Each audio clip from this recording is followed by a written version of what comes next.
Ja, hallo. Ich habe keine Möglichkeit gehabt, einen echten Anschluss meines Kamins zu machen, um richtiges Feuerholz zu verbrennen.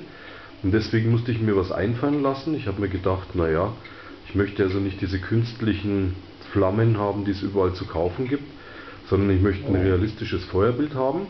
Ich habe mir deswegen dann einen Fernseher besorgt mit einem eingebauten DVD-Player und ich denke, das Ergebnis kann sich doch sehen lassen, oder?